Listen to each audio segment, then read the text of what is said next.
വ്യവസായ വകുപ്പ് മുൻ ഡയറക്ടർ കെ ഗോപാലകൃഷ്ണനെതിരെ നടപടി ആവശ്യപ്പെട്ട AIYF Mallu Hindu group WhatsApp group രൂപീകരിച്ചതിൽ കേസെടുക്കണമെന്നാവശ്യപ്പെട്ട് AIYF സംസ്ഥാന സെക്രട്ടറി ടി ജിസ്മോൻ മുഖ്യമന്ത്രിക്ക് പരാതി നൽകി. ബിനിൽ ലീല സാബു ചേർന്നു. ബിനിൽ, പരാതിയുടെ ഉള്ളടക്കം എന്താണ്? പ്രധാനമായും ചൂണ്ടിക്കാണിക്കുന്നത് ഒരു IS ഉദ്യോഗസ്ഥൻ സ്ഥാനത്ത് നിന്ന് ചെയ്യാൻ കഴിയാത്ത കാര്യമാണ് ചെയ്തത്. പരസ്യമായ വർഗീയ ധ്രുവീകരണത്തിനാണ് ശ്രമം നടത്തിയത്. കേവല സസ്പെൻഷൻ നടപടികൾ മാത്രമല്ല ഇതിൽ വേണ്ടത്, ഇതിൽ കേസെടുക്കുകയാണ് വേണ്ടതെന്നാണ് ഇതിൽ കൃത്യമായി തന്നെ ഈ പരാതിയിൽ ഉന്നയിച്ചിരിക്കുന്ന കാര്യം.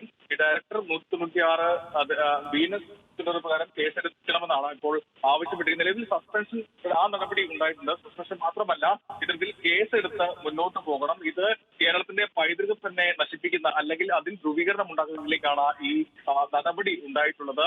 ഇതിൽ ആദ്യം ഹിന്ദു മല്ലു ഓഫീസ് ഗ്രൂപ്പ് ഉണ്ടാവുന്നു, പിന്നാലെ തന്നെ മുസ്ലിം ഗ്രൂപ്പും രൂപീകരിച്ചിരുന്നു. ഇത് ദൂരവ്യാപകമാക്കുന്ന വർഗീയ ചേരിതിരിവാണ്. അതിനുള്ള ശ്രമം നടത്തിയെന്നാണ് ഇതിൽ കൃത്യമായി തന്നെ ഈ ടി ജിസ്മോൻ AIYF സംസ്ഥാന സെക്രട്ടറി ചൂണ്ടിക്കാണിച്ചിരിക്കുന്നത്. അതുകൊണ്ട് തന്നെ ഇതിൽ സസ്പെൻഷൻ മാത്രമല്ല, ഇതിലേക്ക് പോലീസ് കേസ് അടക്കം എടുക്കണമെന്നാണ് ഇപ്പോൾ ഈ പരാതിയിൽ ചൂണ്ടിക്കാണിച്ചിരിക്കുന്നത്.